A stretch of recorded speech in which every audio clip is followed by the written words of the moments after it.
നമസ്കാരം. ക്രേസി കപ്പിൾസിന്റെ പുതിയൊരു വീഡിയോയിലേക്ക് എല്ലാവർക്കും സ്വാഗതം.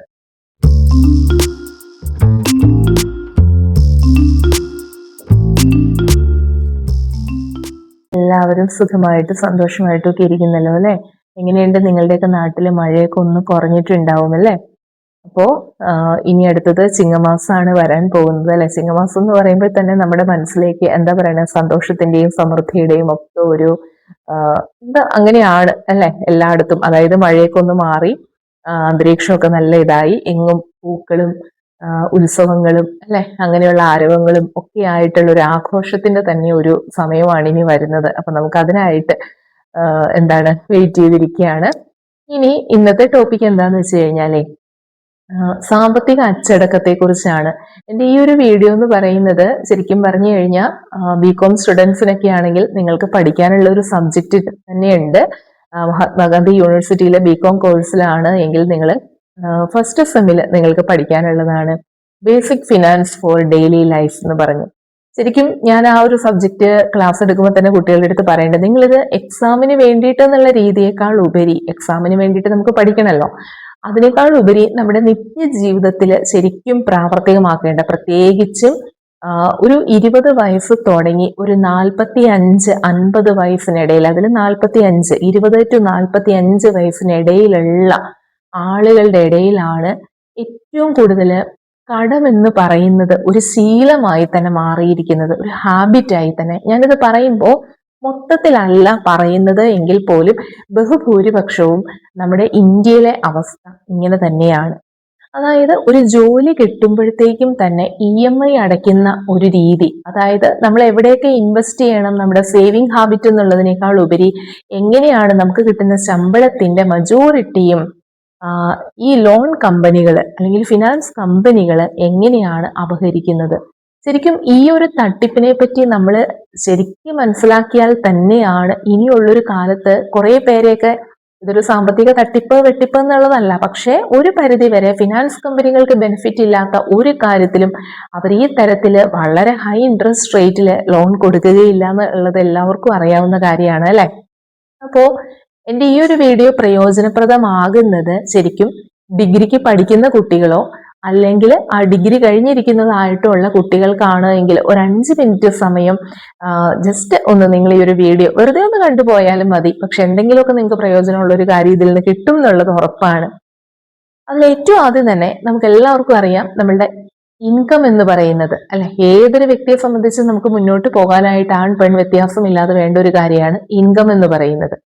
അതായത് total money we received during a particular period. നമ്മുടെ ഒരു നിശ്ചിത കാലഘട്ടത്തിൽ നമ്മൾ എന്ത് നേടിയെടുക്കുന്നോ അത് ഏതൊക്കെ രൂപത്തിലായിട്ടാണെങ്കിലും, അതായത് എന്താ പറയുന്നത്, നമ്മളിപ്പോൾ ഒരു ജോലി ചെയ്തുകൊണ്ട് ഇൻകം ഏൺ ചെയ്യാം, അതല്ല ഇനി കാരണവന്മാരായിട്ട് കുറച്ച് പണം ഉണ്ടാക്കിയിട്ടുണ്ട്, അവരെവിടെയെങ്കിലും നമുക്കൊരു വീടോ കാര്യങ്ങളോ ഫ്ലാറ്റ് ഒക്കെ എടുത്ത് തന്നിട്ടുണ്ടെങ്കിൽ മന്ത്ലി ചിലപ്പോൾ നിങ്ങൾക്ക് അതിന്റെ റെന്റ് കിട്ടുകയാണെന്നുണ്ടെങ്കിൽ അത് ഇൻകം ആണ്. അല്ലെങ്കിൽ അഗ്രികൾച്ചറൽ ആയിട്ടുള്ള കാര്യങ്ങളാണ് ചെയ്യുന്നതെങ്കിൽ അതിൽ നിന്ന് കിട്ടുന്നത് ഇൻകം ആണ്. അപ്പൊ ഇൻകം എന്ന് പറയുന്നത് ഏത് രൂപത്തിലും നിങ്ങൾക്ക് വന്നു ചേരും. ഇൻകം കിട്ടുന്നതിലല്ല, അത് എങ്ങനെയാണ് മാനേജ് ചെയ്യേണ്ടത് എന്നാണ് പലർക്കും അറിയില്ലാത്തത്. എല്ലാവർക്കും, നമ്മൾ ഇന്ത്യക്കാരെ സംബന്ധിച്ചിടത്തോളം മിക്കവർക്കും അറിയാവുന്ന ഒരു കാര്യമാണ്, പണം ഉണ്ടാക്കാനൊക്കെ എല്ലാവർക്കും അറിയാം അല്ലെ, പക്ഷെ ഫിനാൻഷ്യൽ ലിറ്ററസി എന്ന് പറയുന്നത് ഇല്ല. നമ്മൾ ബാക്കി എല്ലാ കാര്യത്തിലും, സാക്ഷരതയുടെ കാര്യത്തിൽ ഏറ്റവും മുൻപന്തിയിലാണ് നമ്മുടെ സംസ്ഥാനം എങ്കിൽ പോലും ഫിനാൻഷ്യൽ ലിറ്ററസിയുടെ കാര്യത്തിൽ ഞാൻ പറയും ഏറ്റവും ബാക്കിലാണ്. എന്ന് പറഞ്ഞു കഴിഞ്ഞാൽ പണം ഉണ്ടാക്കാൻ അറിയാം, പക്ഷേ how to manage the money അത് പലർക്കും കൃത്യമായ രീതിയിൽ അല്ലെങ്കിൽ ബുദ്ധിപൂർവം യുക്തിപരമായിട്ടല്ല അവരതിനെ വിനിയോഗിക്കുന്നത് എന്നുള്ളത് കൊണ്ടാണ് നമുക്ക് കടം എന്ന് പറയുന്ന ഒരു വാക്ക് നിരന്തരം പറയേണ്ടതായിട്ട് വരുന്നത്. അപ്പൊ ഇതിൽ നിന്ന് ഒഴിവാകാൻ വേണ്ടിയിട്ട് ലോൺ എടുക്കുന്ന തെറ്റാണെന്നോ കടം ഉണ്ടാവുന്നൊന്നും അല്ല.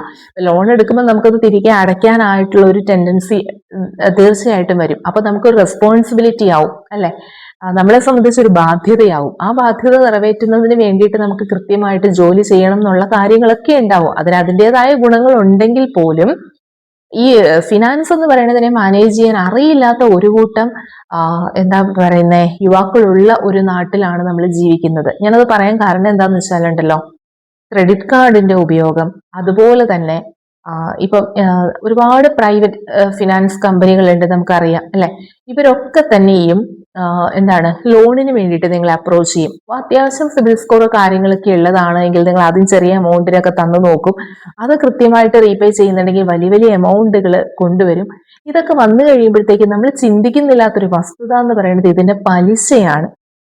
അത് ഏറ്റവും കൂടുതൽ 30, 31 അല്ലെങ്കിൽ 25% ഒക്കെ പലിശ കൊടുത്തുകൊണ്ടാണ്. അതായത് നമ്മളൊരു 1 ലക്ഷം രൂപയാണ് എന്താ പറയുന്നത് വാങ്ങുന്നതെങ്കിൽ പോലും എത്രയാണ് നമ്മൾ 2 വർഷം അല്ലെങ്കിൽ 5 വർഷത്തിനുള്ളിൽ നമുക്ക് തിരികെ അടയ്ക്കേണ്ട തുക എന്ന് പറയുന്നത് ഇതിന്റെ ഇരട്ടിയുടെ ഇരട്ടിയായിട്ട് വരികയാണ്. അപ്പോൾ ശരിക്കും പറഞ്ഞാൽ എന്താണ് ആവശ്യമെന്നും എന്താണ് അത്യാവശ്യമെന്നും തിരിച്ചറിയാൻ പറ്റാത്തിടത്തു നിന്നാണ് ഇതിന്റെ ഒരു ഉത്ഭവമായിട്ട് തോന്നിയിട്ടുള്ളത്. നീഡ്, വാണ്ട് ആൻഡ് വൈസസ് എന്ന് പറയുന്ന 3 കാര്യങ്ങളുണ്ട് ഇതിനകത്ത്. നീഡ് എന്ന് പറഞ്ഞാൽ എന്താ? പലർക്കും നീഡും വാണ്ടും തിരിച്ചറിയാൻ പറ്റുന്നില്ല എന്നുള്ളത് കൊണ്ട് തന്നെയാണ്. നമുക്ക് പ്രൈമറിലി വേണ്ടതായിട്ടുള്ള കുറച്ച് കാര്യങ്ങളുണ്ട്. അത്യാവശ്യം വേണ്ടത്, നമുക്ക് പോസ്റ്റ്പോൺ ചെയ്യാൻ പറ്റാത്തത്. എന്താ പോസ്റ്റ്പോൺ ചെയ്യാൻ പറ്റാത്തതല്ല, നമ്മുടെ പ്രാഥമിക ആവശ്യങ്ങൾ തന്നെ. നമുക്കൊരു ഷെൽട്ടർ വേണം, അല്ലെ? കിടന്നുറങ്ങാനായിട്ട്, ജീവിക്കാനായിട്ട് നമുക്കൊരു വീട് എന്ന് പറയുന്നത്, അത് റെന്റാകാം അല്ലാതെയാകാം, പക്ഷെ വീട് എന്ന് പറയുന്നത്. അതുപോലെ തന്നെ നമ്മുടെ ക്ലോത്ത്, അതുപോലെ ഫുഡ്, ഇങ്ങനെയുള്ള കാര്യങ്ങളൊക്കെ നമുക്ക് പോസ്റ്റ്പോൺ ചെയ്യാൻ പറ്റാത്തതായിട്ടുള്ള കാര്യങ്ങളുണ്ട്. അതുപോലെ തന്നെ വരുന്നതാണ് മെഡിക്കൽ എക്സ്പെൻസുകൾ. ചില എമർജൻസി വന്നു കഴിയുമ്പോൾ നമ്മൾ ഹോസ്പിറ്റലിൽ ചെല്ലുകയാണ്, പെട്ടെന്നൊരു സർജറി പറയുകയാണ്, മാറ്റിവെക്കാനായിട്ട് സാധിക്കില്ല, എത്രയും പെട്ടെന്ന് ചെയ്തെങ്കിലേ രോഗിയുടെ ജീവൻ രക്ഷിക്കാൻ പറ്റുള്ളൂ എന്നുള്ള സാഹചര്യത്തിലൊക്കെ എമർജൻസി ആയിട്ട് നമ്മളുടെ കയ്യിൽ ഫണ്ട് വരണം. അങ്ങനെയുള്ള ചില കാര്യങ്ങളുണ്ട് പോസ്റ്റ്പോൺ ചെയ്യാൻ പറ്റാത്തതായിട്ടുള്ള. എന്നാൽ ചില കാര്യങ്ങൾ നമുക്ക് പോസ്റ്റ്പോൺ ചെയ്യാൻ പറ്റും. ഇപ്പോൾ എല്ലാ ദിവസവും പുറത്തു പോയി ഭക്ഷണം കഴിക്കുന്ന ശീലം, അല്ലെങ്കിൽ ആഴ്ചയിൽ പുറത്തു പോവുക, സിനിമ കാണുക, അല്ലെങ്കിൽ ഔട്ടിങ്ങിന് പോവുക, അനാവശ്യമായിട്ട് ഡ്രസ്സുകൾ വാങ്ങിച്ചൊരു ഫംഗ്ഷൻ, അല്ലെങ്കിൽ നമുക്ക് ഏറ്റവും അത്യാവശ്യം എന്നുള്ളൊരു കാര്യത്തിനല്ലാതെ വെറുതെ കാണുമ്പോൾ, അതായത് നമ്മൾ ഈ വിൻഡോ ഷോപ്പിംഗ് എന്നൊക്കെ പറയില്ലേ, ജസ്റ്റ് നമ്മൾ പാസ് ചെയ്ത് പോകുമ്പോൾ എവിടെയെങ്കിലും ഒരു പ്രതിമ ഇടിച്ച് നല്ല ഡ്രസ്സ് കാണുമ്പോൾ അപ്പൊ തന്നെ അത് പോയി വാങ്ങിക്കുക, ഇങ്ങനെയൊക്കെയുള്ളൊരു ഹാബിറ്റ് എന്ന് പറയുന്നത് നമുക്ക് മാറ്റി വെക്കാവുന്നതാണ്, പോസ്റ്റ്പോൺ ചെയ്യാവുന്ന കാര്യങ്ങളാണ്. ഇനി വൈസസ് എന്ന് പറയുന്ന ഒരു വിഭാഗത്തിൽ വരുന്ന ഒരു കാര്യമുണ്ട്, അതായത് നമ്മളെ അൺഹെൽത്തി ആക്കി മാറ്റുന്നത്. അത് ഫിസിക്കലി, മെന്റലി, ഫിനാൻഷ്യലി നമ്മളെ അൺഹെൽത്തി ആക്കുന്ന ചില ശീലങ്ങളുണ്ട്. ഇപ്പോൾ ആൽക്കഹോൾ ഹാബിറ്റ് വരുന്നത്, അതായത് ഡ്രിങ്കിങ്, സ്മോക്കിംഗ്, ഇങ്ങനെയുള്ള കാര്യങ്ങളിലേക്കൊക്കെ ഒരു ജസ്റ്റ് എന്റർടൈൻമെന്റ് എന്നുള്ള രീതിയിൽ യുവതലമുറ പോകും.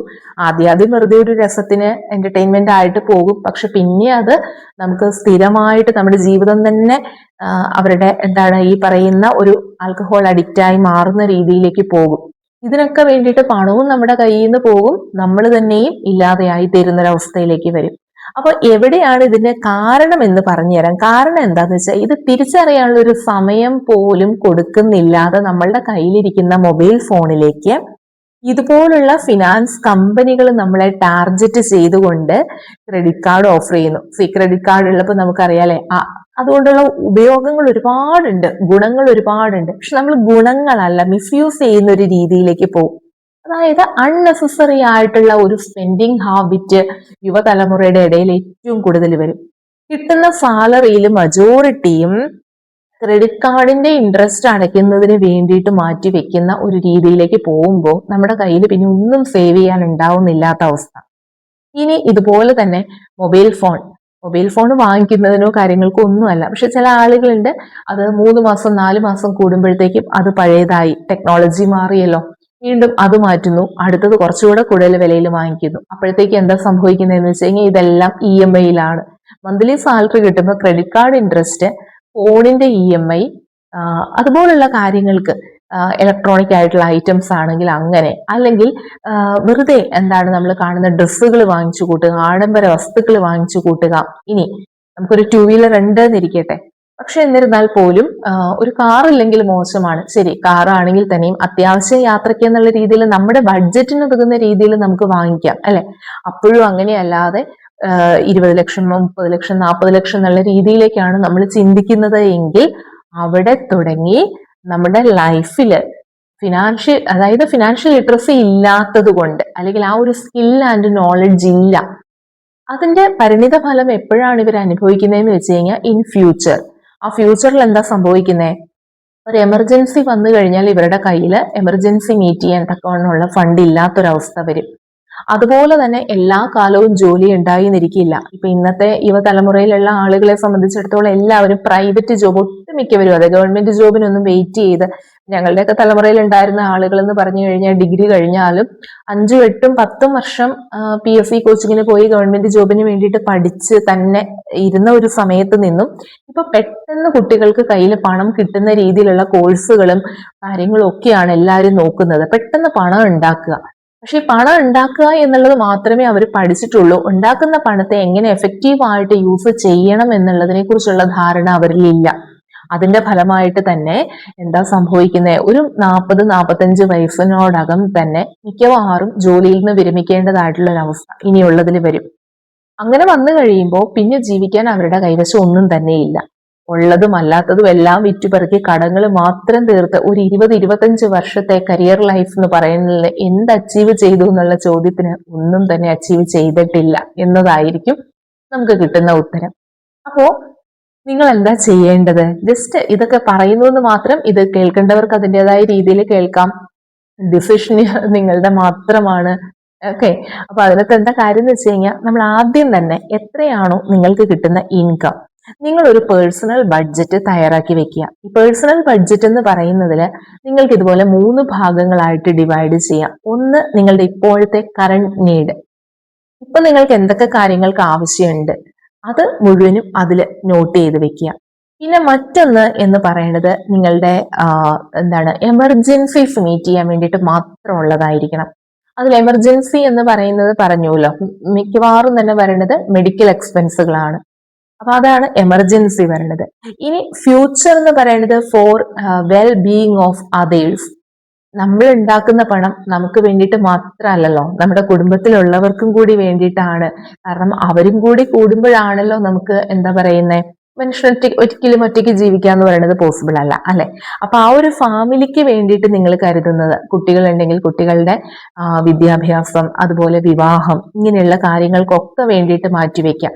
ഒരു കുട്ടി ഉണ്ടാവുമ്പോൾ തന്നെ അത് ആൺകുട്ടിയായാലും പെൺകുട്ടിയായാലും നമുക്കറിയാം കാലം വളരെ പെട്ടെന്ന് കടന്നു പോകും. 18 വയസ്സൊക്കെ കഴിയുമ്പോഴത്തേക്ക് അവരുടെ ഹയർ സ്റ്റഡീസിന് വേണ്ടിയിട്ട് +2 വരെയുള്ള ചെലവുകളൊന്നും അല്ല, അല്ലെ, 18 വയസ്സ് കഴിയുമ്പോൾ വരുന്നത്. ഈ എഡ്യൂക്കേഷന്റെ ആവശ്യങ്ങൾക്ക് വേണ്ടിയിട്ട്, അവരുടെ വിവാഹ ആവശ്യങ്ങൾക്ക് വേണ്ടിയിട്ട് ഒക്കെ ആയിട്ട് നമുക്ക് പണം വേണ്ടി വരും. അതുപോലെ വീട് എന്ന് പറയുന്നതും നമ്മൾ നേടിയെടുത്തിട്ടില്ല എങ്കിൽ നമുക്ക് വീട് എന്ന് പറയുന്ന ഒരു കാര്യത്തിന് വേണ്ടിയിട്ട് വേണ്ടിവരും. ഇതിനൊക്കെ ഉപരി നമ്മുടെ പെൻഷൻ ബെനിഫിറ്റ് എന്ന് പറയും. ജോലി ഇല്ലാത്ത ഒരു കാലവും വരും. ആ ജോലി ഇല്ലാത്തൊരു കാലം വരുമ്പോൾ നമുക്ക് എന്താ വേണ്ടേ, നമുക്കൊരു മാസം ഒരു നിശ്ചിത എമൗണ്ട് നമുക്ക് കിട്ടാവുന്ന രീതിയിൽ പബ്ലിക് പ്രൊവിഡന്റ് ഫണ്ടുകളായിട്ടോ ഒക്കെ നമുക്ക് എന്ത് ചെയ്യാം, അങ്ങനെയുള്ള നാഷണലൈസ്ഡ് ബാങ്കിലൊക്കെ നമുക്കൊരു RDO, PPF അങ്ങനെയുള്ളതൊക്കെ ആണെങ്കിൽ ടാക്സ് എക്സംഷനും കൂടി ഉണ്ട് PPFനൊക്കെ. അപ്പൊ അങ്ങനെ വന്നു കഴിയുമ്പോൾ നമുക്ക് ഇതുപോലുള്ള പദ്ധതികളിലൊക്കെ നമുക്ക് അതിനകത്ത് ചേരാനായിട്ട് സാധിക്കും. അപ്പൊ ഇങ്ങനെയുള്ള കാര്യങ്ങൾ നിങ്ങൾ ഒന്ന് പ്ലാൻ ചെയ്ത് പോവുകയാണെങ്കിൽ എപ്പോഴും നിങ്ങളുടെ ബഡ്ജറ്റ് എന്ന് പറയുന്നത് ഒരു ബാലൻസ്ഡ് വേയിൽ നിങ്ങൾക്ക് കൊണ്ടുപോകാൻ പറ്റും. അതായത് സർപ്ലസും അല്ല ഡെഫിസിറ്റും അല്ല എന്നുള്ള രീതിയിൽ വരവിനനുസരിച്ച് നമുക്ക് ചെലവഴിക്കാനായിട്ട് പഠിക്കാനായിട്ടും സാധിക്കും.